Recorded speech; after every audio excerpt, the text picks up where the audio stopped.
Good morning everyone. Universal biology में आप सभी का स्वागत है। हम लोग पढ़ रहे हैं क्लास 12 का बायोलॉजी का chapter number 2 sexual reproduction in flowering plants. और पिछले क्लास में हम लोगों ने ये चैप्टर कंप्लीट कर लिया था। हम बताए थे कि इस चैप्टर में हम लोग ऑब्जेक्टिव क्वेश्चन भी सॉल्व करेंगे। तो ये जो चैप्टर है sexual reproduction in flowering plants, आज हम लोग इस चैप्टर का ऑब्जेक्टिव क्वेश्चन सॉल्व करेंगे। हम लोग इस चैप्टर में काफ़ी ज़्यादा ऑब्जेक्टिव को सॉल्व करने वाले हैं और हो सकता है कि 3 से 4 क्लास ऑब्जेक्टिव का बन जाए, ठीक है। और एक दिन में हम लोग कोशिश करेंगे कि 25 से 30 क्वेश्चन तक हम लोग सॉल्व कर पाएँ, ठीक। यानी कि 100 क्वेश्चन हम लोग लगभग इस चैप्टर में सॉल्व करेंगे। तो एक तरफ से हम पढ़ते जाते हैं क्वेश्चन को, और जैसे हम क्वेश्चन पढ़ते हैं, अभी यहाँ देख रहे हैं क्वेश्चन, आंसर एक बार अपने मन में सोचना है और फिर हम भी आंसर को बताएंगे, ठीक। तो फर्स्ट क्वेश्चन है, फ्लावर के मेल रिप्रोडक्टिव ऑर्गन को कहते हैं, पुष्प के नर जनन अंग को कहते हैं। ऑप्शन है कैलिक्स, कोरोला, एंड्रोसियम या स्टामेन, और डी नंबर में है गैनोसियम या पिस्टिल। तो बताना है कि पुष्प के नर जनन अंग को हम क्या कहते हैं। आसान है, इसका सही आंसर है एंड्रोसियम या स्टामेन। फ्लावर के मेल रिप्रोडक्टिव ऑर्गन को हम कहते हैं एंड्रोसियम या स्टामेन। सेकेंड क्वेश्चन है, पोलन ग्रेन्स का निर्माण कहाँ होता है, पराग कण का निर्माण कहाँ पर होता है। ऑप्शन है एंथर में, स्टिग्मा पर, ओवरी में, फिलामेंट में। आसान है, पोलन ग्रेन्स कहाँ पर बनता है, एंथर में। तो इसका सही आंसर है ए नंबर, एंथर में, ठीक है। फिर थर्ड क्वेश्चन है कि जब किसी एक ही फ्लावर में पॉलिनेशन होता है तो उसे क्या कहते हैं। कोई एक फ्लावर है और उसी में पॉलिनेशन हो जाएगा, ऐसा नहीं कि दो अलग अलग फ्लावर के बीच में हो रहा, बस एक फ्लावर है और उसी में पॉलिनेशन हो रहा है, तो हम उसको क्या बोलेंगे।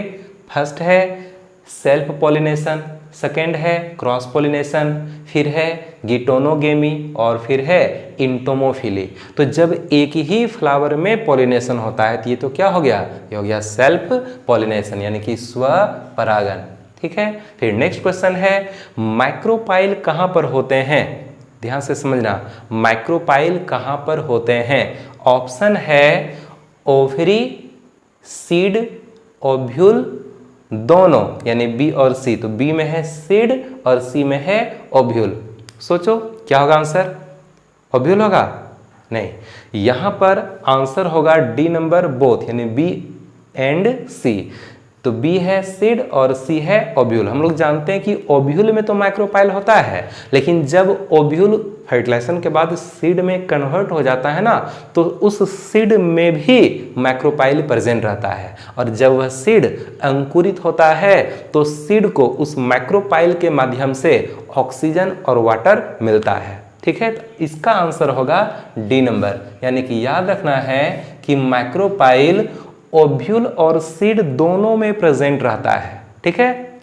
नेक्स्ट क्वेश्चन है, चमगादड़ यानी बैट द्वारा होने वाले पॉलिनेशन को क्या कहते हैं। ऑप्शन है इंटोमोफिली, हाइड्रोफिली, किरोप्टेरोफिली और मेलेकोफिली। तो चमगादड़ द्वारा होने वाले क्रॉस पॉलिनेशन को हम क्या बोलते हैं। इसका सही आंसर है किरोप्टेरोफिली, ठीक है। सही आंसर इसका है सी नंबर, किरोप्टेरोफिली, ठीक है। फिर नेक्स्ट क्वेश्चन है कि क्लिस्टोगेमस फ्लावर्स होते हैं। क्लिस्टोगेमस फ्लावर का क्या मतलब है, हम बताए थे कि जो फ्लावर हमेशा क्लोज रहता है, जो फ्लावर हमेशा बंद रहता है, उस फ्लावर को हम कहते हैं क्लिस्टोगेमस फ्लावर। तो क्लिस्टोगेमस फ्लावर्स होते हैं विंड पॉलिनेटेड, वायु द्वारा पॉलिनेशन होता है उसमें, सेल्फ पॉलिनेटेड, उसमें स्वपरागन होता है, क्रॉस पॉलिनेटेड, क्या उसमें परपरागन होता है, या फिर इंसेक्ट पॉलिनेटेड, क्या उसमें कीट के माध्यम से पॉलिनेशन होता है। तो क्लिस्टोगेमस फ्लावर जब हमेशा बंद रहता है, और अगर कोई फ्लावर हमेशा बंद है तो क्या उसमें क्रॉस पॉलिनेशन की कोई संभावना है, नहीं, उसमें क्रॉस पॉलिनेशन नहीं होगा। उसमें जब भी होगा सेल्फ पॉलिनेशन होगा, ठीक है। जैसे मटर का हो गया फ्लावर, सेम का फ्लावर हो गया, तो मटर, सेम, ये सब जो फ्लावर है ना, वो हमेशा क्लोज रहता है, मतलब उसको बोलते हैं क्लिस्टोगेमस फ्लावर। और क्लिस्टोगेमस फ्लावर में हमेशा सेल्फ पॉलिनेशन ही होगा, इसलिए इसका आंसर होगा सेल्फ पॉलिनेटेड, ठीक है। फिर देखो क्या है, पोलन ट्यूब ओव्यूल में प्रवेश करने के लिए किस रास्ते को चुनती है? पोलन ट्यूब ओव्यूल में प्रवेश करने के लिए किस रास्ते को चुनती है? ऑप्शन है A number integument, B number micropyle, C number chalaza और D number any of the above, यानी कि इनमें से कोई भी। पोलन ट्यूब ओव्यूल में प्रवेश करने के लिए किस रास्ते को चुनती है? इंटीगमेंट के माध्यम से, या फिर माइक्रोपाइल, या फिर कलाजा, या फिर इनमें से कोई भी। तो इसका सही आंसर होगा D number any of the ever, यानी कि इनमें से कोई भी रास्ता वो चुन सकती है। ठीक है, हम लोग आगे देखते हैं। तो नेक्स्ट क्वेश्चन है, पोलन ग्रेन्स के निर्माण की प्रक्रिया को क्या कहते हैं? परागकण के निर्माण की प्रक्रिया को क्या कहते हैं? ऑप्शन है माइक्रोस्पोरोजेनेसिस, बी नंबर है मेगास्पोरोजेनेसिस, सी नंबर है माइक्रोगेमिटोजेनेसिस और डी नंबर में है मेगागेमिटोजेनेसिस। तो परागकण बनने की प्रक्रिया को क्या कहते हैं? इसका सही आंसर होगा माइक्रोस्पोरोजेनेसिस। इसका सही आंसर है ए नंबर माइक्रोस्पोरोजेनेसिस। माइक्रोस्पोर या पोलन ग्रेन कुछ भी बनेगा, माइक्रोस्पोर या पोलन ग्रेन बनेगा तो उस प्रोसेस को हम बोलते हैं माइक्रोस्पोरोजेनेसिस। फिर है पोलन ग्रेन की बाहरी भित्ति को क्या कहते हैं? पोलन ग्रेन की बाहरी भित्ति को क्या कहते हैं? A number epidermis, B number tapetum, C exine और डी नंबर है इंटाइन। तो पोलन ग्रेन के बाहर की जो भित्ति है उसमें दो भित्ति होता है, एक बाहर एक अंदर। बाहर वाले को बोलते हैं एक्साइन, उसके अंदर वाले को बोलते हैं इंटाइन। तो बाहर की जो भित्ति है ना, आउटर लेयर, वो कहलाता है एक्साइन। ठीक है, फिर है स्पोरोपोलिनिन पाए जाते हैं। स्पोरोपोलिनिन नाम का जो केमिकल्स होता है वो कहाँ पर पाया जाता है? ए नंबर है फीमेल गेमिटोफाइट, बी है मेल गेमिटोफाइट, सी है vegetative cell of pollen grains और डी नंबर में है एक्साइन ऑफ पोलन वाल। मतलब इसका मतलब हुआ पोलन ग्रेन का जो बाहर का जो वाल है एक्साइन, उसमें ये स्पोरोपोलिनिन पाया जाता है। तो बताना कि स्पोरोपोलिनिन किस में पाया जाता है? क्या मेल गेमिटोफाइट में होता है, क्या फीमेल गेमिटोफाइट में होता है, क्या परागकण के अंदर में जो एक वेजिटेटिव सेल होता है उसमें रहता है, या फिर पोलन ग्रेन का जो आउटर वाल एक्साइन है उसमें ये केमिकल पाया जाता है? तो इसका सही आंसर है एक्साइन, एक्साइन ऑफ पोलन वाल, यानी कि परागकण की जो बाहरी भित्ति है एक्साइन, उसमें स्पोरोपोलिनिन नाम का केमिकल पाया जाता है। ठीक है, आ रहा है समझ में? नेक्स्ट क्वेश्चन है, एम्ब्रायोसेक की उत्पत्ति किससे होती है? एम्ब्रायोसेक की उत्पत्ति किससे होती है? ऑप्शन है पोलन ट्यूब से, बी नंबर माइक्रोस्पोर से, सी नंबर माइक्रोस्पोरेंजियम से और डी नंबर मेगास्पोर से। तो ये जो एम्ब्रायोसेक है ये बताना किससे बनता है? इसका सही आंसर होगा मेगास्पोर से। बताए थे ना कि एक होता है ओव्यूल के न्यूक्लियस में megaspore mother cell, megaspore mother cell में होता है मियोसिस डिवीजन, बनता है 4 मेगास्पोर, 4 मेगास्पोर में से 3 मेगास्पोर नष्ट हो जाता है और बचता है केवल एक फंक्शनल मेगास्पोर। वही एक फंक्शनल मेगास्पोर आगे चल करके साइज में बड़ा हो जाता है और ओव्यूल के अंदर एम्ब्रायोसेक का निर्माण करता है। तो आंसर होगा डी नंबर मेगास्पोर। ठीक है, क्वेश्चन नंबर 12 में है, मैच्योर एम्ब्रायोसेक का सेंट्रल सेल होता है। मैच्योर एम्ब्रायोसेक का सेंट्रल सेल, मैच्योर एम्ब्रायोसेक जो होता है ना उसमें कितना सेल प्रेजेंट रहता है? Total 7 cell.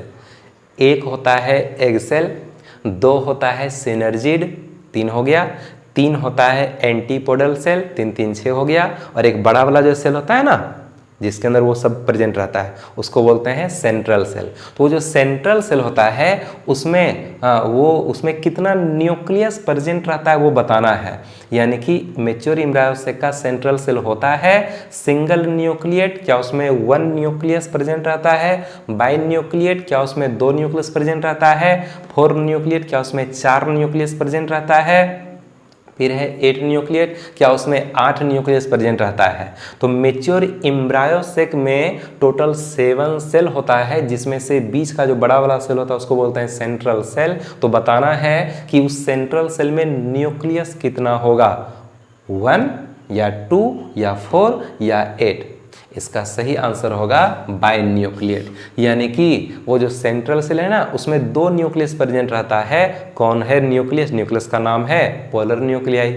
एक सेंट्रल सेल, उसमें 2 न्यूक्लियस, दोनों न्यूक्लियस का नाम पोलर न्यूक्लियाई होता है। ठीक है, नेक्स्ट क्वेश्चन है एनाट्रोपस ओव्यूल होता है। एनाट्रोपस ओव्यूल होता है, देखो एक होता है सीधा ओव्यूल और एक होता है उल्टा ओव्यूल। जनरली अधिकांश पौधे में जो ओव्यूल होता है ना वो उल्टा होता है। हम जो बार बार ओव्यूल का इस तरह का फिगर बनाए, इस तरह का जो फिगर हम बनाते थे ना इस तरह का ओव्यूल, इस तरह से, तो ये जो ओव्यूल है जिसमें माइक्रोपाइल नीचे तरफ है, कलाजा ऊपर तरफ है, ये है उल्टा ओव्यूल। ये रियल में क्या है? उल्टा ओव्यूल। ये हो गया उल्टा ओव्यूल। ठीक है, और एक होता है सीधा ओव्यूल। तो सीधा ओव्यूल में देखो क्या होगा, समझना सीधा ओव्यूल में क्या होगा।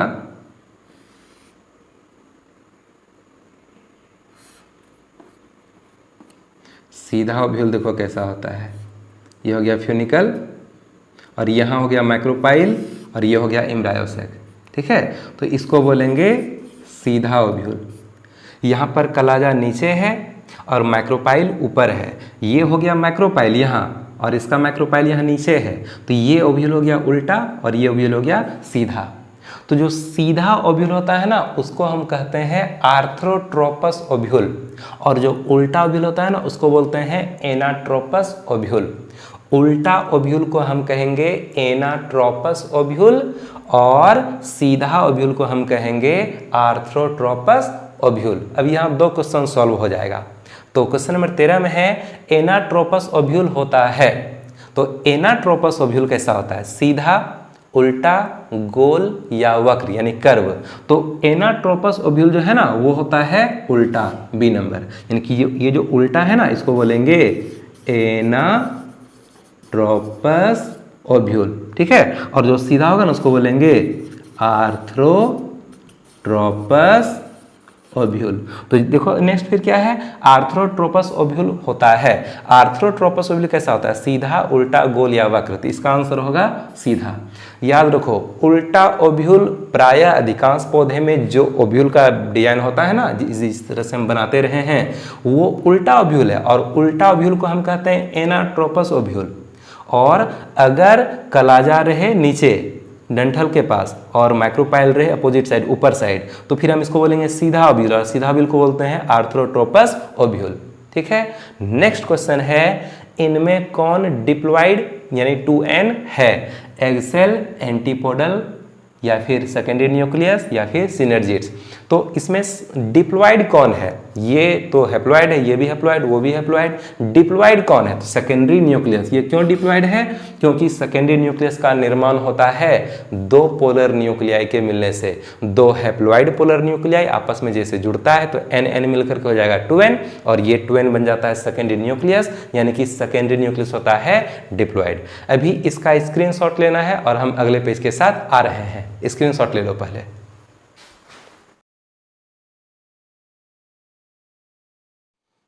तो हम लोग देखते हैं नेक्स्ट क्वेश्चन। नेक्स्ट क्वेश्चन है पेरिस्पर्म किसका बचा हुआ भाग होता है? पेरिस्पर्म किसका बचा हुआ भाग होता है? ऑप्शन है न्यूसिलस, एम्ब्रायो, इंडोस्पर्म और इंटिगमेंट। इसका आंसर क्या होगा? इसका सही आंसर होगा न्यूसिलस। कुछ प्लांट में फर्टिलाइजेशन होने के बाद ओव्यूल का न्यूसिलस खत्म नहीं होता है, वो थोड़ी मात्रा में बचा रह जाता है। तो न्यूसिलस का जो अवशेष बच जाता है उसको हम बोलते हैं पेरिस्पर्म। ठीक है, नेक्स्ट क्वेश्चन है मधुमक्खियाँ हनीबी एग्रीकल्चर के लिए महत्वपूर्ण है क्यों? मधुमक्खियाँ कृषि के लिए महत्वपूर्ण है क्यों? ऑप्शन है प्रोड्यूस वैक्स, क्योंकि ये मधुमोम उत्पन्न करती है। परफॉर्म पॉलिनेशन, क्योंकि ये परागन में सहायक होती है। प्रिवेंट पॉलिनेशन, क्योंकि ये परागन को रोकती है। प्रोड्यूस हनी, क्योंकि यह शहद उत्पन्न करती है। तो मधुमक्खियाँ एग्रीकल्चर में इसलिए महत्वपूर्ण है क्योंकि वह पॉलिनेशन में हेल्प करती है। ठीक है, मधुमक्खियाँ इसलिए महत्वपूर्ण है एग्रीकल्चर के लिए क्योंकि ये परफॉर्म पॉलिनेशन में हेल्प करती है। तो ज़्यादातर पॉलिनेशन, अधिकांश क्रॉस पॉलिनेशन मधुमक्खी के माध्यम से ही होता है। ठीक है, फिर है इनमें किसमें एरिल पाया जाता है? इनमें किसमें एरिल पाया जाता है? शरीफा, लीची, मृष्टिका या फिर सभी? क्वेश्चन फिर से समझना है कि इनमें किसमें एरिल पाया जाता है। तो पहले समझते हैं कि एरिल होता क्या है। एरिल को पहले हम लोग ध्यान से समझते हैं। ठीक है, सुनो ध्यान से। कुछ प्लांट्स ऐसे होते हैं जिसके सीड के बाहर, बीज के बाहर एक एक्स्ट्रा कवर प्रेजेंट रहता है। कुछ पौधे ऐसे होते हैं जिसके बीज के बाहर कुछ एक्स्ट्रा कवर बन जाता है और वो जो एक्स्ट्रा कवर है ना वो मांसल टाइप का हो जाता है और हम उसे खाते हैं। जैसे कि लीची, लीची में सीड के बाहर एक एक्स्ट्रा कवर है और वही मांसल टाइप का हो जाता है, वाइट कलर का, और हम उसे खाते हैं। तो लीची का जो खाने वाला भाग है ना, जो सीड के बाहर का एक एक्स्ट्रा कवर है और वह फ्लेशी हो चुका है, मांसल हो गया है, हम उसे बोलते हैं एरिल। तो एरिल का निर्माण किस जगह से होता है? तो याद रखना, एरिल का निर्माण बीज के डंठल से होता है। यानी कि एरिल जो बनता है, देखो ओव्यूल का जो डंठल है फ्यूनिकल, वह फर्टिलाइजेशन के बाद बन जाएगा सीड का डंठल। सीड के डंठल को हम लोग बोलते हैं फ्यूनिकुलस। यानी जो ओव्यूल का डंठल होता है वह बाद में सीड के डंठल में चेंज कर जाता है और किसी किसी प्लांट में सीड के उस डंठल यानी कि सीड स्टॉक या फ्यूनिकुलस जो होता है ना, वहीं से एक एक्स्ट्रा कवर निकलता है और वो सीड को चारों ओर से घेर लेता है। वह फ्लेशी यानी मांसल टाइप का हो जाएगा और हम उसे खाते हैं। तो सीड के बाहर पाए जाने वाले इस तरह के अतिरिक्त कवर को ही हम कहते हैं एरिल। ठीक है, तो हम कुछ स्क्रीन पर फिगर दिखाने का कोशिश करते हैं कि आप स्क्रीन पर देखिए कि लीची में जो हम लोग खाते हैं, जो पार्ट खाने वाला होता है वो सीड के बाहर का एक एक्स्ट्रा कवर होता है, तो वो क्या है? एरिल। ठीक है, इसके बाद शरीफा में भी बीज के बाहर का जो एरिल है ना वही हम लोग खाते हैं। ठीक है, फिर जो अनार है, अनार में भी सीड के बाहर का जो एरिल जो मांसल टाइप का होता है वो हम लोग खाते हैं। फिर है एक मिरिस्टिका, तो मिरिस्टिका एक प्लांट होता है और उसके फ्रूट के अंदर जो सीड होता है ना, उस सीड के बाहर भी एक कवर प्रेजेंट रहता है और स्क्रीन पर दिखता होगा मिरिस्टिका का फ्रूट के अंदर जो सीड है, सीड के बाहर एक एरिल एक रेड कलर का दिखाई पड़ता होगा। और इस एरिल यानी कि मिरिस्टिका के एरिल का यूज किया जाता है मसाला बनाने के लिए और इसका मेडिसिन में भी यूज होता है। ठीक है, तो याद रखना है कि एरिल जो है यह सीड के बाहर का एक एक्स्ट्रा कवरिंग होता है जिसका निर्माण सीड के स्टॉक से होता है और ये फ्लेशी टाइप का होता है, इसको खाने के लिए यूज किया जाता है। तो किसमें ये प्रेजेंट रहता है? तो इनमें किसमें एरिल पाया जाता है? तो याद रखना है शरीफा, लीची, मिरिस्टिका, इन सभी में एरिल प्रेजेंट रहता है। ठीक है, फिर नेक्स्ट क्वेश्चन है इनमें किसमें एरिल नहीं पाया जाता है? तो शरीफा, कस्टर्ड एप्पल, लीची, आम, मैंगो, मिरिस्टिका, तो किसमें नहीं पाया जाता है? तो यहाँ पर शरीफा, लीची, मिरिस्टिका में तो पाया जाता है, किसमें नहीं पाया जाता है? तो आम में नहीं पाया जाता है। ठीक है, अच्छा, आम का जो पार्ट हम लोग खाते हैं वो क्या है? वह है मीसोकार्प। ठीक है, आम का छिलका, एपिकार्प, खाने वाला भाग मीसोकार्प, गुठली, इंडोकार्प, उसके अंदर में रहता है सीड। तो अभी नेक्स्ट क्वेश्चन है ट्रिप्लॉइड टिश्यू यानी 3N ट्रिप्लॉइड टिश्यू है कौन? इंडोस्पर्म इन मेज with lily, leaf in onion bryophytes या पैनस, रूट इन ओनियन रेडिस कैरोट या फर्न प्रोथैलस। तो याद रखना है कि ट्रिप्लॉइड टिश्यू जो होगा वो होगा इंडोस्पर्म। इंडोस्पर्म जो एंजियोस्पर्म का जो इंडोस्पर्म होता है ना वो ट्रिप्लॉइड होता है। जिम्नोस्पर्म का जो इंडोस्पर्म होगा वो हैप्लॉइड होगा। जिम्नोस्पर्म का जो इंडोस्पर्म होगा ना वो हैप्लॉइड होगा, लेकिन एंजियोस्पर्म का जो इंडोस्पर्म होता है वो होता है ट्रिप्लॉइड। नेक्स्ट क्वेश्चन है, जिन मैच्योर सीड में इंडोस्पर्म रहता है उन्हें कहते हैं, जिन मैच्योर सीड में इंडोस्पर्म रहता है उन्हें कहते हैं। तो अगर इंडोस्पर्म है तो हम उस सीड को क्या बोलेंगे? इंडोस्पर्मिक, नन इंडोस्पर्मिक, पॉली इम्ब्रायोनी या एपोकार्पिक। तो जिस सीड में इंडोस्पर्म होगा हम उसको क्या बोलेंगे? इंडोस्पर्मिक सीड, इंडोस्पर्मिक, ए नंबर होगा आंसर। ठीक है, फिर है मेल गेमिट्स किसके द्वारा बनते हैं? मेल गेमिट्स किसके द्वारा बनते हैं? Pollen cell, generative cell, pollen tube cell या पॉलन मदर सेल। तो पॉलन ग्रेन के अंदर जो मेल गेमिट बनता है ना वो किसके द्वारा बनता है? तो ये जनरेटिव सेल जो होता है ना, जनरेटिव सेल में ही डिवीजन होता है और 2 मेल गेमिट बनता है। आंसर होगा जनरेटिव सेल। नेक्स्ट क्वेश्चन है, जायगोट से एम्ब्रायो विकसित होने की प्रक्रिया को कहते हैं, जायगोट से एम्ब्रायो विकसित होने की प्रक्रिया को कहते हैं। ऑप्शन है एम्ब्रायोजेनी, एम्ब्रायोसेक डेवलपमेंट, इंडोस्पर्म डेवलपमेंट और पार्थेनोकार्पी। जब जायगोट से एम्ब्रायो डेवलप होता है तो हम इस प्रोसेस को कहते हैं एम्ब्रायोजेनी या एम्ब्रायोजेनेसिस। फिर नेक्स्ट क्वेश्चन है, ओव्यूल का इंटीगमेंट किस में परिवर्तित होता है? ओव्यूल का इंटीगमेंट, वो जो ओव्यूल के बाहर का जो कवर होता है वह किस में परिवर्तित हो जाता है? तो seed, seed coat, fruit wall, cotyledons. Answer होगा सीड कोट, होगा कि नहीं? फिर है, सस्पेंसर का कौन सा भाग फूड को अब्जॉर्ब करने में हेल्प करता है? सस्पेंसर हम बताए थे dicot embryo development, dicot embryo development में जो सस्पेंसर सेल्स जो होती है ना उसका कौन सा सेल फूड को, बाहर से फूड को अवशोषित करने में हेल्प करता है? हाइपोफिजिस, हॉस्टोरियम या हॉस्टोरियल सेल, बेसल सेल या इंटरमीडिएट सेल।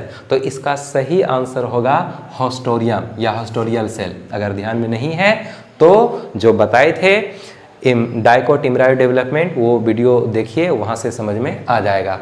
फिर है नेक्स्ट क्वेश्चन, एम्ब्रायोसेक में कौन नहीं होता है? एम्ब्रायोसेक में कौन नहीं होता है?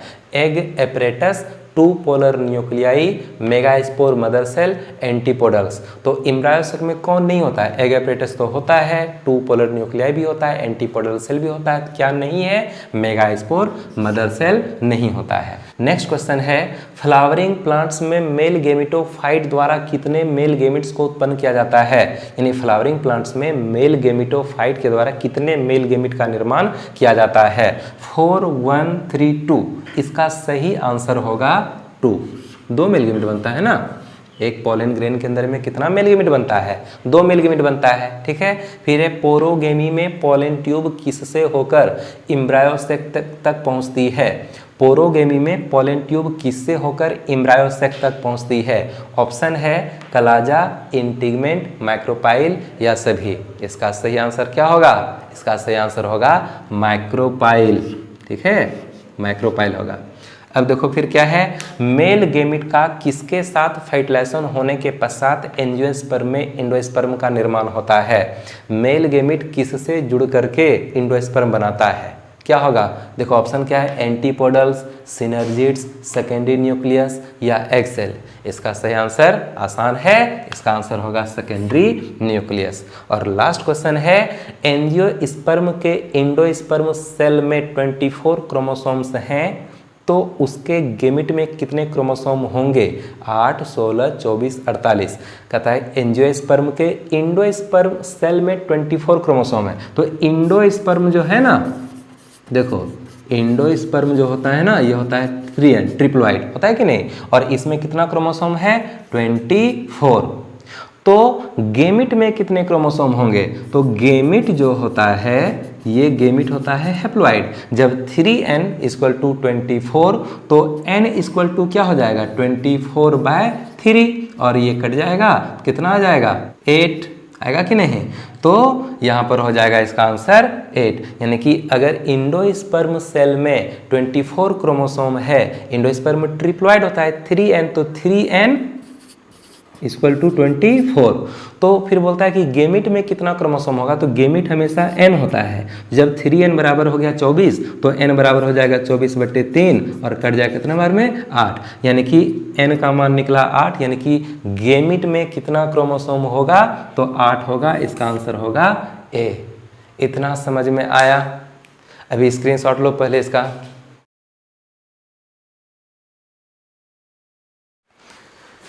तो आज के क्लास में हम लोगों ने sexual reproduction in flowering plants के 30 ऑब्जेक्टिव क्वेश्चन को सॉल्व किया, और अभी और भी ऑब्जेक्टिव का वीडियो आएगा, ठीक है। तो लगभग 100 प्लस ऑब्जेक्टिव इस चैप्टर से हम लोग सॉल्व करेंगे। तो फिर मिलते हैं अगले वीडियो में, ठीक है। All the best.